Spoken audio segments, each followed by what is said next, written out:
First of all, good morning, and let me first share my screen so that you can see. So I'll start my screen.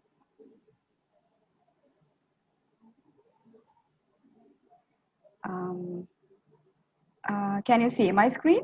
Yes, Sharon. Okay, right. So once again, good morning. I'm Sharon Kern. So I think Kamesha introduced. So I work for Embler Software Innovation as head of human resources. So I've been in the IT sector for the past, I think, 15 plus years. Throughout my career, it's all about the IT.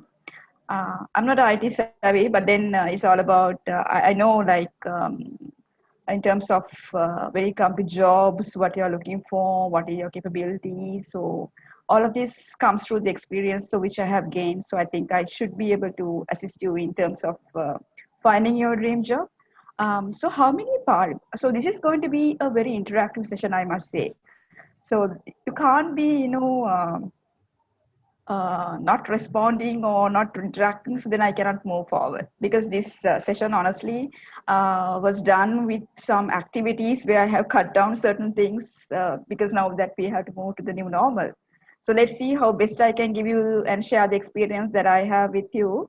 How many we have in total in this session today as of now, so that it's easy for me to get an understanding before I proceed further. As of now, how many do we have, Kamesha? How many have signed in? Yes, I'll just take the name I think about 25 plus. Right, super. Okay, so first of all, let me give you a small intro about who we are. Okay, for those who have not known us, so we are Embler Software Innovation. So this is some of my stuff which we did take pictures during a photo shoot. So we are a software Norwegian software venture, which we commenced operations in 2009. So we've been in the business for the past almost 11 years in 2021, but we have not grown that big if you look at the other organizations. But we've been growing quite steadily, not rapidly, but when the need arises. So we want to make sure that we have sustainability in the industry. Yeah. So we have just 50 plus developers, designers, testers, along with the operational staff. Yeah, so we operated locally in Mount Lavinia, and our head office is headquartered at Norway. Yeah.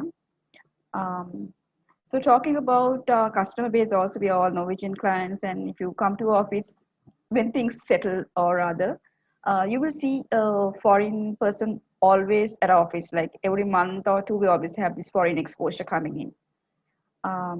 So talking about what we follow in terms of the company also. So we try out this project management methodology, that is the Scrum Agile. So Lean and Kanban. So based on the projects that we are working, some teams are working on Scrum and then they are going a little bit of Kanban based on the customer requirement, but to ensure that we are on Agile. Yeah. So we believe staff is quite responsible and responsible enough and trustworthy that we live up to that expectation. So that is already been uh, we have given it 100% that they are responsible and we could trust our staff. So everybody live up to that. So that is our motto behind our success for the past 11 plus years at EMBLA. Yeah. So we are an award-winning organization. So let me highlight a little bit. So we've been in the business for the past 11 years, as I said. So we have been getting awards on NBQSA for the past 5 to 6 consecutive years, the National Best Quality Award. And also we've been getting these innovation awards, the SLASCOM innovation during the SLASCOM Innovation Summit, the best innovation in the internal process. That was in year 2018. So that is an achievement. So there were other giants like bigger IT companies who were competing with us. So we are proud and humbled to be the achieving the gold award as the winner for this category. And also we are very much concerned in health and well-being of our employees. So we won this health and productivity award again, which is done along with the IT sector. So we are the only first IT company to win this award in year 2019. That is another achievement. So we always focused on health and well-being apart from we being developers and being a core job. So this is part of our core values also, health and well-being. Yeah.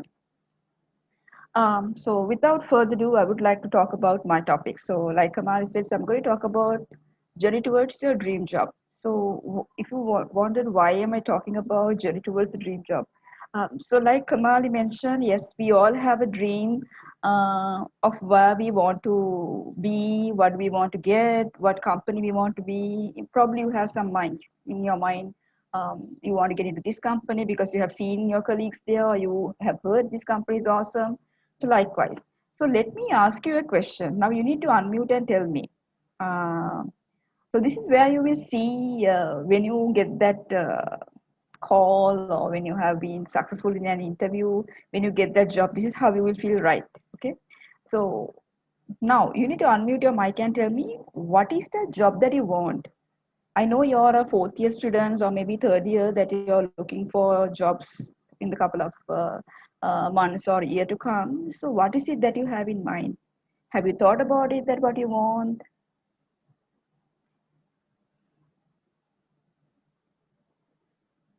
Yeah.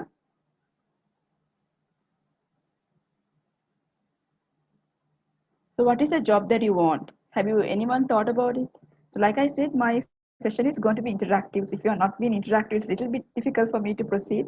Anything that you have thought, what is it that you want to be? Can somebody speak up so that I can?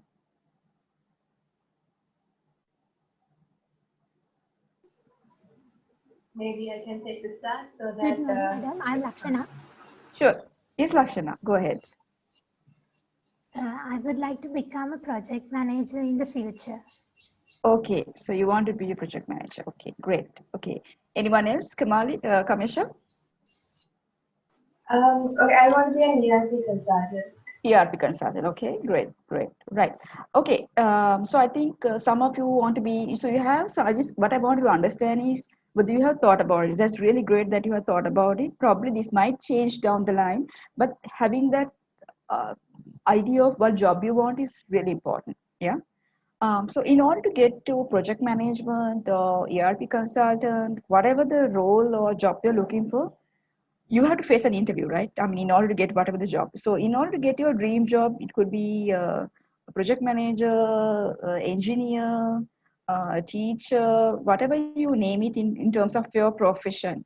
So the dream job that you're looking for, there is a roadmap. For an example, if you try to go on a trip, there is lots of things that you do, right? You go check with the who is in for the trip, where are you going to go, you have a road, you have a route of which way are you going, whom to pick up on the way, who is going to pick whom, lots of things at which location, um, and then what are the activities you're going to do on your way when you stay there. Lots of things coming into play when you plan a trip. So similarly, when you plan or look for a job, there is a roadmap that you have to follow, right? So if you have not started following, or if you are looking for a job, so this is important. You need to follow that roadmap, right? So we being experienced, we also do the same thing, right? So what is it? The first one is you need to have your PODs in place. So PODs is point of difference. How you can differentiate yourself from one person to another. So I know all of you may be having about 50 odd people in the same batch. So you might have studied the same degree, am I right? Yeah. So only difference might be your GPA from one person to another. From A to B, your GPA might range from 3 to 4 or below, above, etc.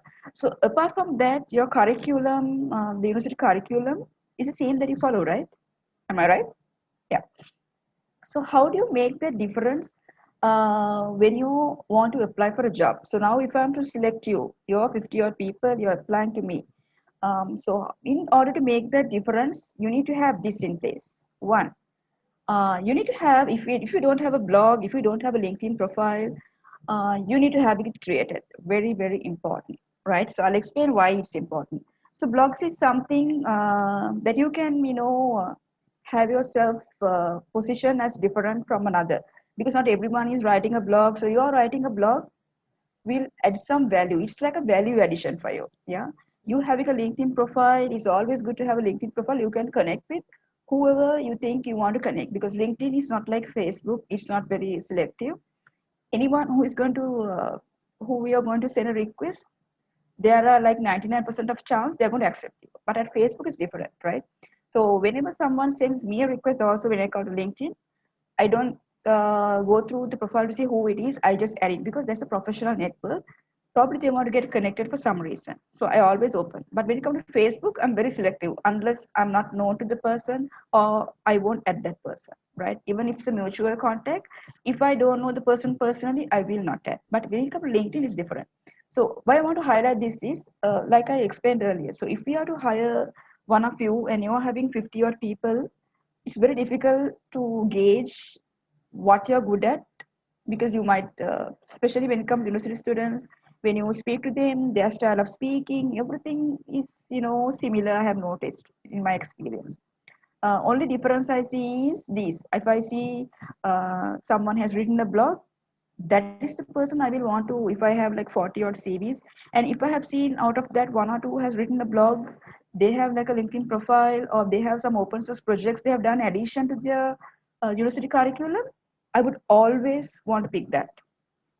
Similarly, it will be the same with the other recruiter also, or other company HR head, or someone looking at your profile will want to do the same thing, because you're unique. You're not the same. You don't have the similar GPA nor the same curriculum, but something in addition you have. It could be something you have been doing something extra. Maybe you're in a club. You're an active member in a club. So these are certain things that as organizations we look at, because I know we can get the best GPA, we could get everything great, but when you come to the organization, you have to interact with the clients, especially they are foreign clients. You can't be a little bit laid back. Yes, you will be, but then when you're like facing a client, it's very important that you are very social enough to speak up, ask questions, to get feedback, etc. So these are little things that we look at. So having your point of difference is very important. So having a blog, if you don't have, please start writing a blog. So it's really important to write something. I'm sure you can write something about your technology, your experience, something small. You have to start something small. If you look at um, there are some seniors also who don't have a blog, I must say. So it's very important that you are going for, because these are the small little things that we look at, and it actually makes a bigger impact when it comes for interviews, because we will give preference for people who has this in their resume, especially when it comes to freshers, if the profiles look the similar as the others. So these will make a difference. Yeah. And also coming back, when you make your resume, it's very important what you put in, how you put in, what content you put in also, right? So one thing is, when you write a resume, you need to put a little bit about your personal profile. So what is it, what is your ambition, etc., and your qualifications. Yes, it could be your starting from your university, then you can go down with your primary education. And then very important to highlight your internship experience and the projects, right? So internship, if you have been doing for 6 months to 1 year, just don't, I have seen some, they are quite taking it so easy and just putting, I have followed internship 6 months and that's it. Again, that will not take you anywhere, because we can't identify what you have done during an internship. So make sure that you list down a little bit in 3 to 4 paras, at least saying what we have been doing, what have you been exposed to, what are the technologies. So a little bit of project highlights in a small para would really add some value. Because if you just put an internship, of course we know you've been in an internship, but we like to understand what exposure you have got during that internship. So these things will add some value into your resume when you first time apply, right? And then you can add your skills and achievements. That is anything that you have achieved during your school time, university. It could be university, you have been in some activity, organizing event, you are chair an event, etc. because you have to remember the resume is the first point of contact you're going to have with an organization. Yeah. So let me explain further. So now this is a group activity, but that's all right. Again, you can unmute your mic and answer me this. So there are two resumes. I hope you can see this clearly. Don't worry about the content. Just see if you see notice the difference. So say you're getting these two resumes. Now at the first time, if you receive this, both are identical qualifications. Which one do you think you want to call for an interview in your experience when you look at these two pictures, two CVs? If someone could answer me.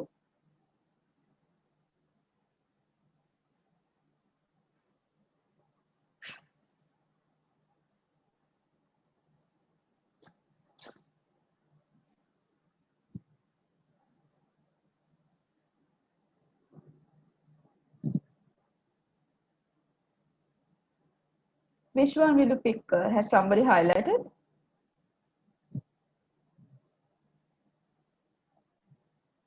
Whoever highlighted, can you unmute the mic and tell me why? Now this is an interactive session. You need to speak up. Can someone tell me why? If I believe someone has highlighted this, saying that is the one, but I would like to hear why. What is the reason that you whoever who selected this? What is the reason?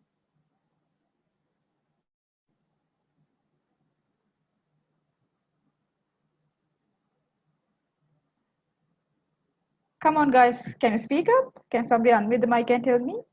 Which one will you select out of the two CVs if you were to select one of them?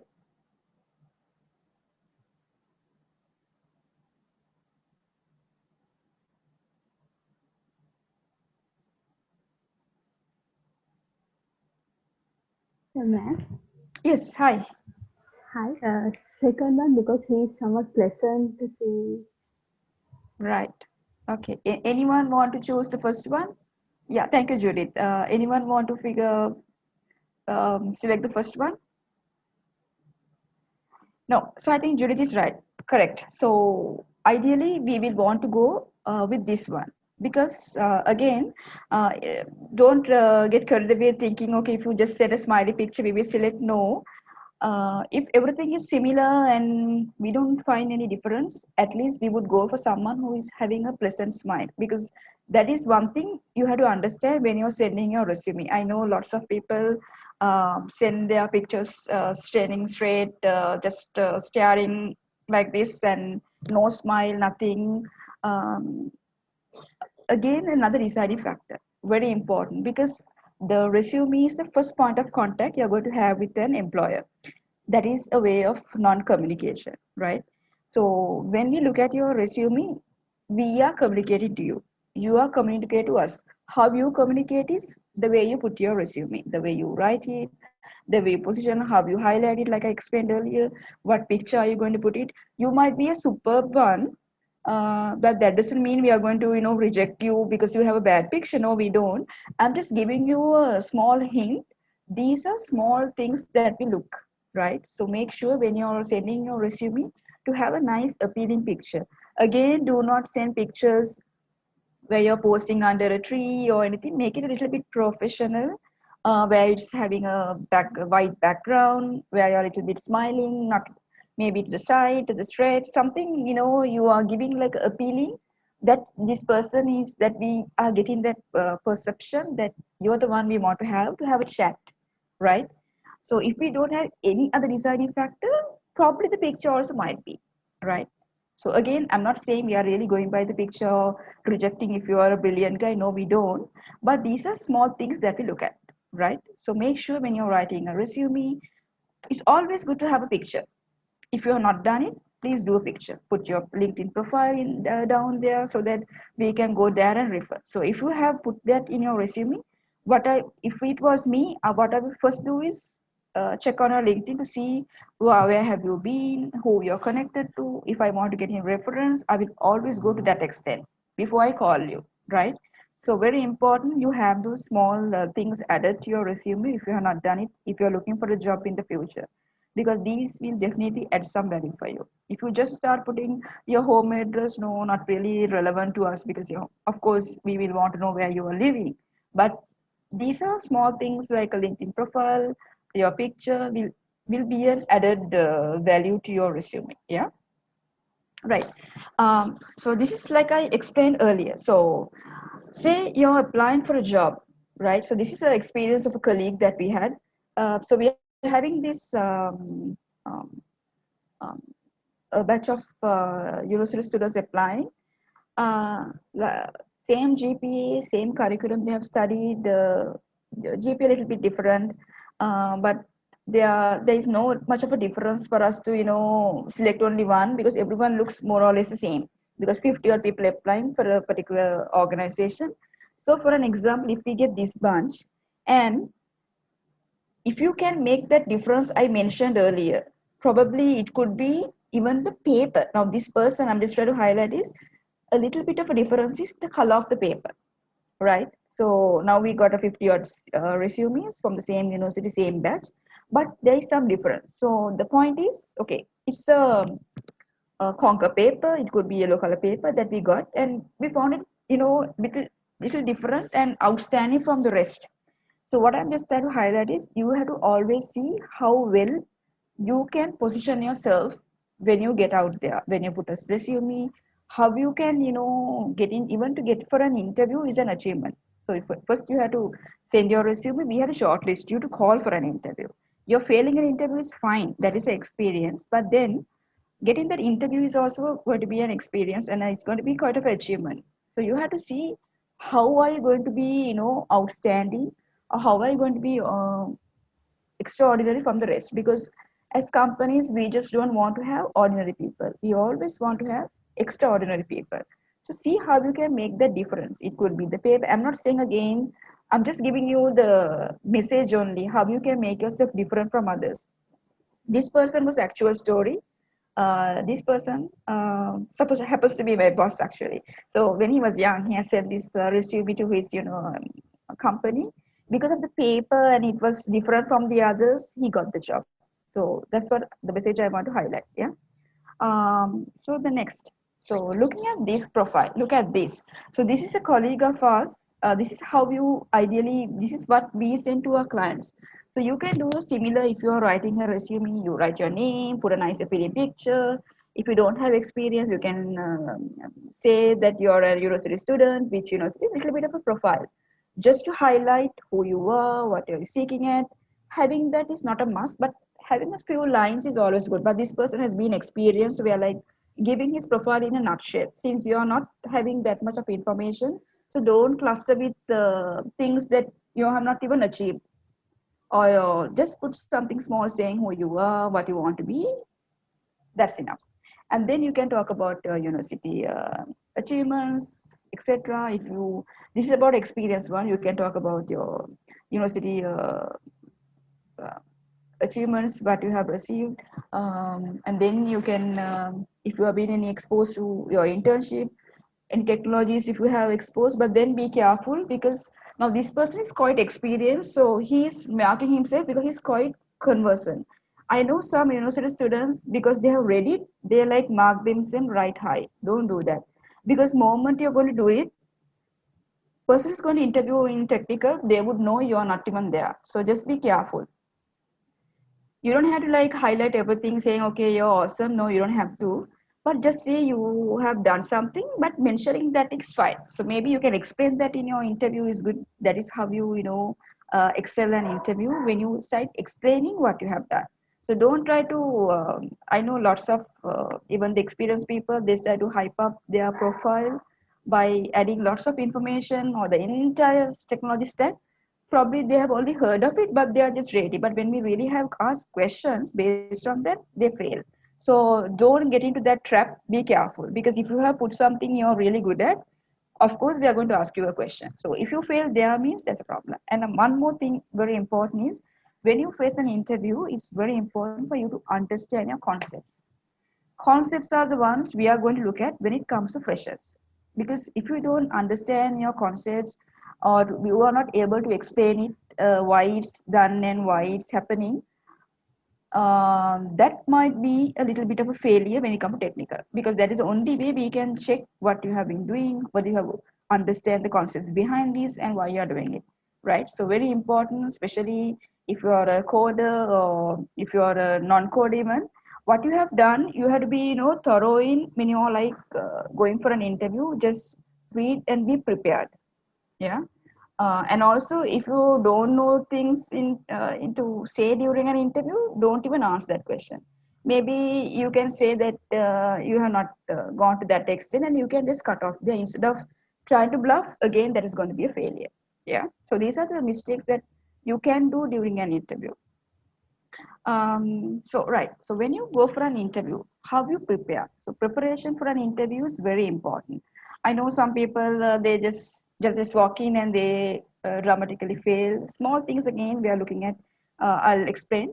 So one thing is when you prepare for an interview, when you're looking, when you know you have an interview, you have to know little bit about yourself. That is, I know you know about yourself, but be familiar with the resume. I know lots of people, even the seniors, do this mistake. They just send their resume all over and then they even don't go through it. When we ask questions and that's they remember, it's there. They're like saying, okay, is it there in the resume? So they don't remember. Of course, we don't remember, right? I mean, we've been experienced, and not every time we go for an interview, especially when it comes to experienced people. So it's always good to go and read what you have written, because whatever you have produced to that company, we will not even go by that. If I want to get you for an interview, I will look at your resume and I tell you to run through it. So run through it means I expect you to say what you have written here. That is about yourself. So what have you been doing? What are you currently looking for? Etc. Hello.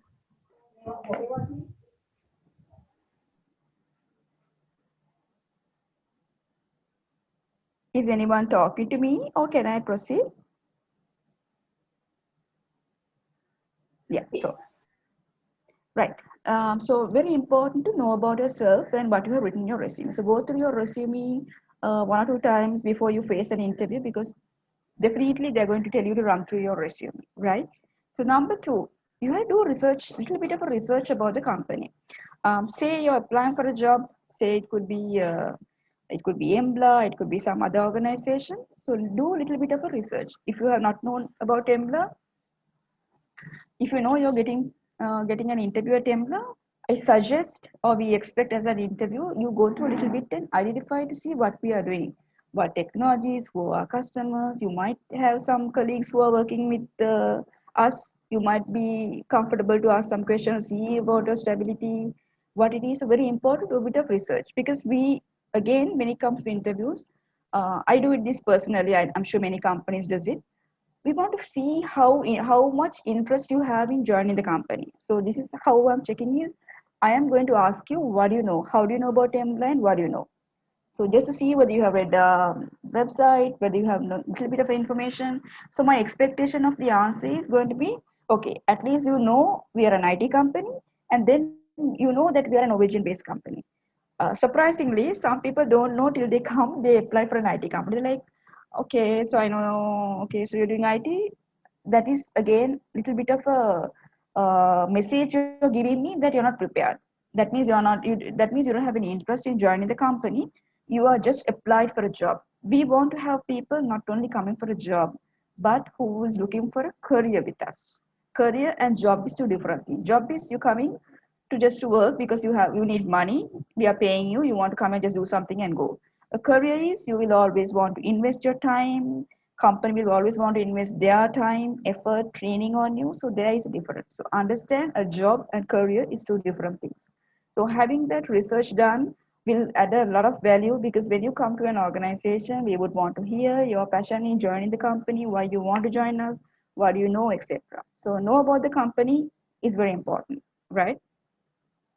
And also, when you know you have an interview, practicing is also important. I know this sounds a little bit weird, but in reality, very important, because sometimes when it's your first time you're facing an interview, you might be nervous. I'm not facing my interview for the first time, but always when I go for an interview, I'm still nervous, even at having this much of experience. That's natural, right? I mean, because you have to go and prove yourself, you have to go and speak, you have to say things, going to convince them to get you there, right? So it's a little bit about how you market yourself also, right? So this is a challenge, not easy. I always find this challenge, especially when it comes to me also when I face an interview. So it will be similar to you also. So very important how you practice for an interview, uh, right? So the first thing is when you face for an interview, um, you will have to do you will have to do a handshake. Um, you have to shake hands with the respective interviewer or interviewee when you go. So very important that first impression what you make. So if you unfortunately I'm not able to give you the 100% of this experience because we're doing it virtually, but I'll explain what we expect. So if you want to do a handshake, it's very important you don't squeeze that person's hand, right? It has to be a small grip that you just hold your palm on the other person's fingers and just you just shake once for a few seconds and just leave it. Some people start squeezing it or they just start holding with their elbow. That is wrong. So first impression always matters. And also when you're doing your handshake, very important you have a direct eye contact with the person, right? So if you do a handshake looking down or looking away, you're not talking to that person, right? Very important. So that first impression matters. If you like give a handshake smiling, hi, good morning, I'm Sharon or I'm so and so, that is the first impression. We see that you're quite confident. That confidence have to show at the first time when you speak to that person where you're going for the interview, right? That first impression will give you build the confidence in you and give us that impression that you're a good candidate that we want to talk to you further. Moment you start giving a handshake, start shaking your hands, looking down, or you're not sure, your hands are not even, you're like holding your elbows, that shows you're not confident. So you have to show how confident you are, right? So very important that first impression, how you're going to make it when you're facing an interview.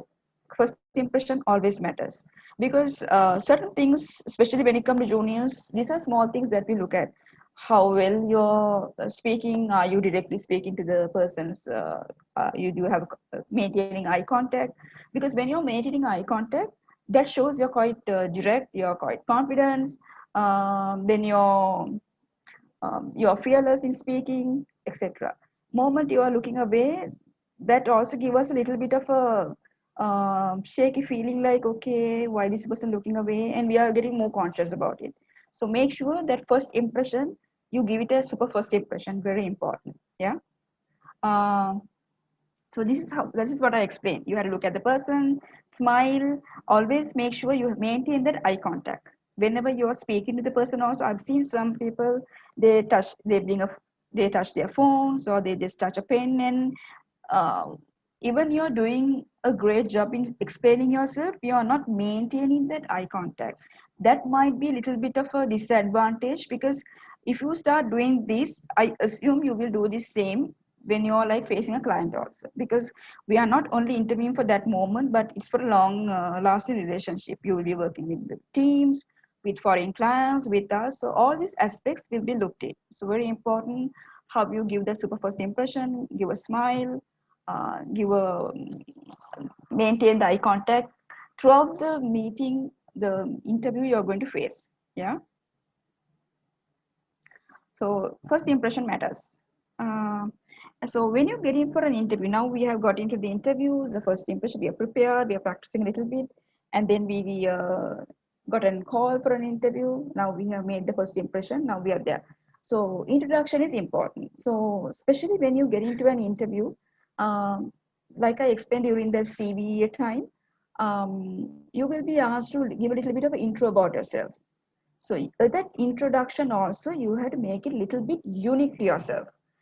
Yes, it's nice to say, okay, I'm so and so.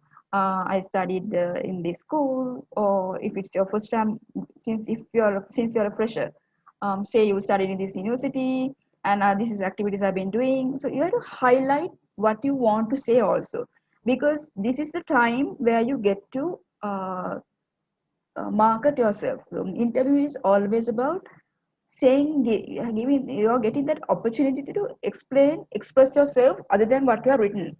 If you only say what is written there, you might lose that little bit of a advantage of you getting into the selection process. So your introduction should have your value addition, what you have done extra, if you have been in some university colors, you have got it, or maybe you have got some special awards, or you have been part of a Toastmaster session, or anything in addition to what you have been doing. If you can highlight in that conversation, that will be good. And also, if you think you can go ahead and say what you like doing, it also is good. Main thing is when you have been asked to give an introduction, start slow, saying who you are, etc., and then see, maintain that eye contact and ask, see whether other person who is interviewing you have any questions that the person want to stop. Especially when you like start telling introduction about yourself, I probe in a little bit to find out, okay, so what is your, if you say, okay, I have my parents, if you go on saying all about that, if I would want to know what does your parents do. That is to get a little bit of an understanding what is your family background. If you don't let that opportunity to get into that interview and you start continuously talking, you might again lose a little bit of an advantage, because I mean talking is fine, but then you shouldn't be talking continuously, because we want to have a little bit of break. There might be questions coming in, so that maintaining that eye contact, and you can if you want to carry forward your conversation further, if you want to say a lot about you, you can ask, can I proceed, and or you want anything, you can just interrupt a little bit, because whenever you're introducing yourself, don't continuously say entire story, like you have, like some people like parrot it out, they come and put it. So don't get in there. Make it quite natural, make it a normal conversation, and see but the interviewer also has some questions in between that they want to probe and ask you. So give that space a little bit, right, when you're giving your introduction. And the second one is, and also how you mention about your career goals. These are certain things that we look at. Sometimes we ask about these questions. I of course directly ask, like, what do you want to be in the future? What is your career goal? I know you started saying you want to be a PM. These things down the line after 5, 10 years might change, no problem at all, right? But having that career goal in your mind gives the interviewer some kind of a understanding that you are working towards some goals. You have something that you're looking forward to.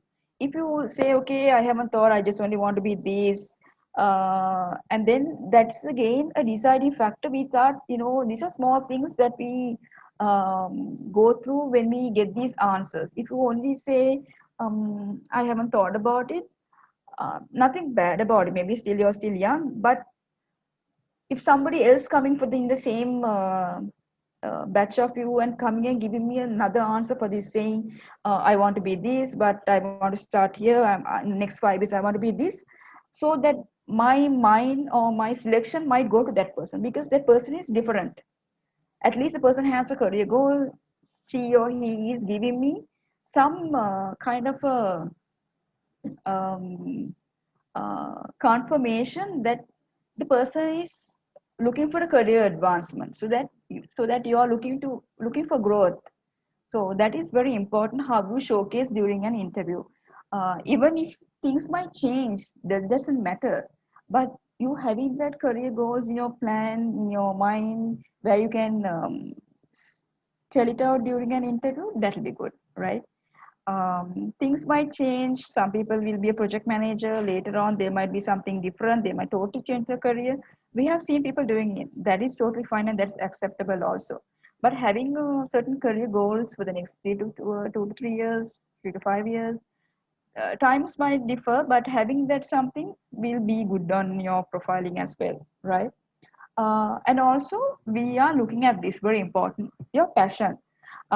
Especially when you might wonder, okay, how are we going to check your passion? So you will get questions like these, and the way you speak also. Say you're going for an interview now, you want to be a BA, you want to be uh, management trainee, etc. So you have to showcase what are you doing about it to get in there. What is your passion? Why you like it? Is it somebody have pushed you to do it, or you've been doing this from a young age? You've been watching these things. You have seen somebody. You have a charismatic leader that you think you want to follow that person, or you have to show some passion, like passion towards the work you're going to do. Like I said, we are not looking for just ordinary people. Any company will look for somebody extraordinary, someone who needs to have some passion. Passion is you like doing what you're doing. If you're not liking to do certain things and you're just doing okay because I'm asked to do, that is not passion. So passion is something you are putting your all your effort to make it happen. You might have to do some sacrifices. It could be a project you're working for, anything. So these why we are looking is you're not only working with us in the future, it's going to be with your team, with the client. So you have to understand, uh, if you have a passion to get to know, understand something, and if you are given a task, if you are interested in that subject, you will go further to identify, to do some research to find out why this is happening. And if you have to do a presentation about something, it could be any subject that any job that I'm going to do, you have to do a presentation, you have to do a little bit of research. If you're just waiting till somebody comes and give you things and make the presentation for you, then you don't have that passion. So especially when it comes to client handling also, we look for people like this. Clients are not going to like people who are just waiting till the client say things. They look for people where the client is also expecting the person will contribute with ideas, anything that they can bring onto the table. So you have to understand how you put in when you come for an interview. For an example, if you are to face an interview, we might ask you, okay, so what made you like this subject? So maybe if you are really passionate about what you're doing, you will, of course, this is not, you can't handmade this.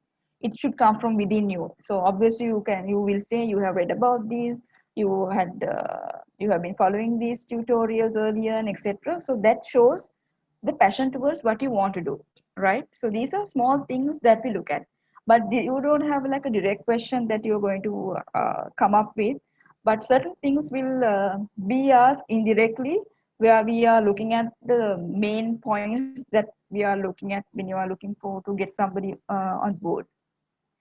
And also attitude. Again, you might wonder, okay, how are we taking your attitude? This is number one thing that we look at. Either it could be a junior or a senior coming into the organization. Very important. Attitude is something we cannot train, right? We can train for skills, but we can't train for attitude.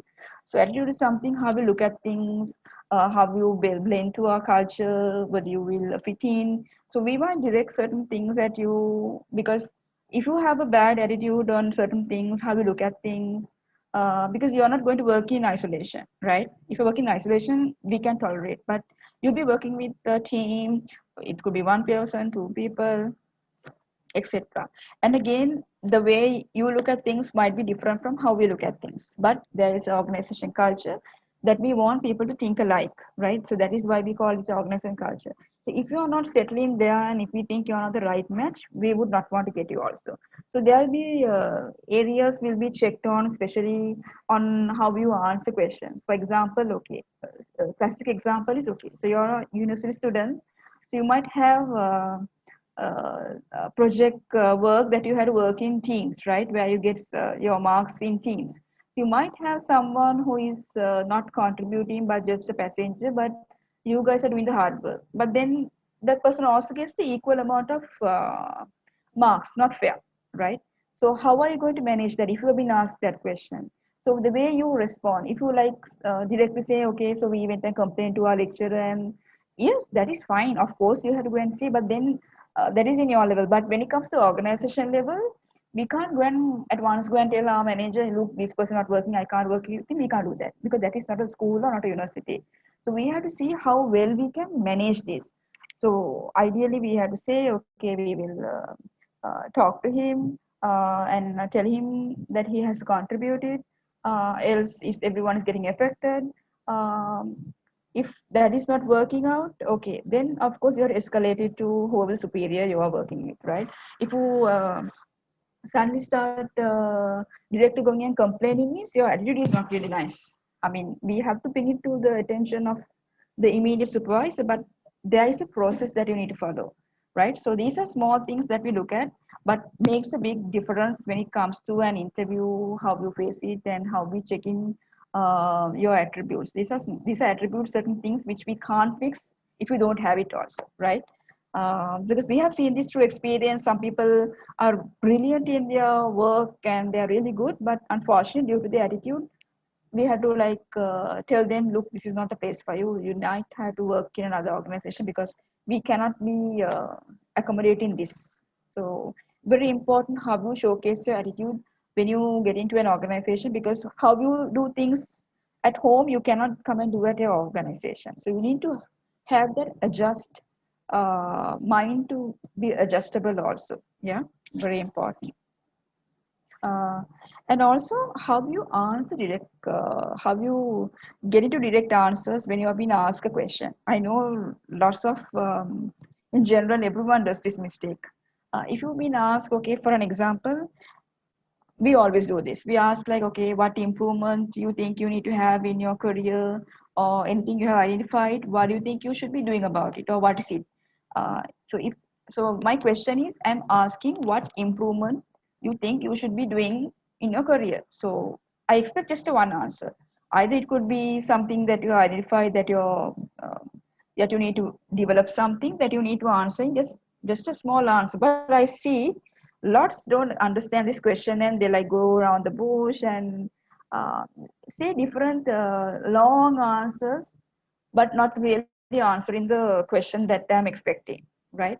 So ideally, if you my answer would be, I'm expecting what improvement you think you should make in order to move in your career. So it could be a communication or your leadership skills.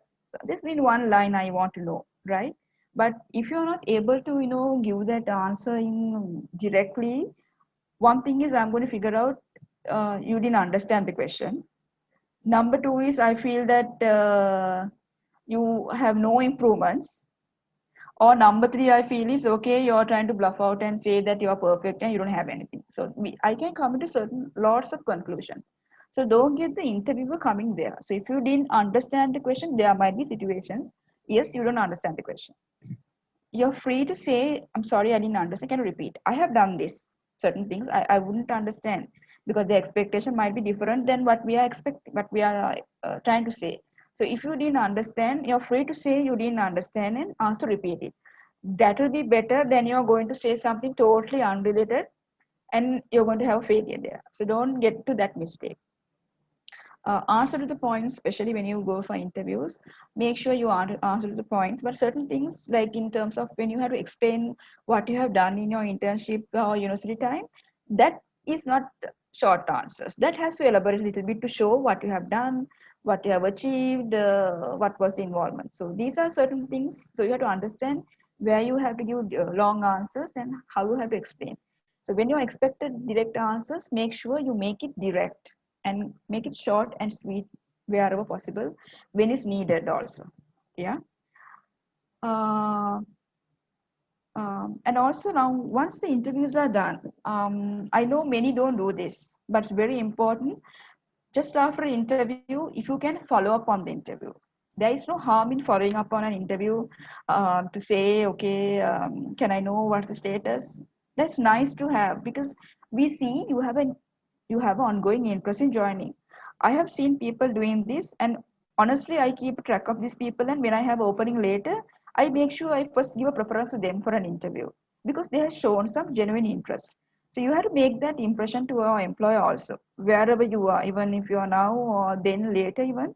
Make sure following up is no harm. One thing is you show some interest that you're interested in joining the company. Number two is you can find out where you failed also. Some companies will say, okay, we didn't select you because of this. Maybe you were too expensive, you didn't meet the criteria. They might say we were looking for this X number of experience, we were looking for this technology, unfortunately you didn't have. So maybe you can work on it. If your package is too high, maybe you can do a little bit of research and see what are the packages others are getting. Because I know lots of people or the students, they try to hike their package because someone else is hiking.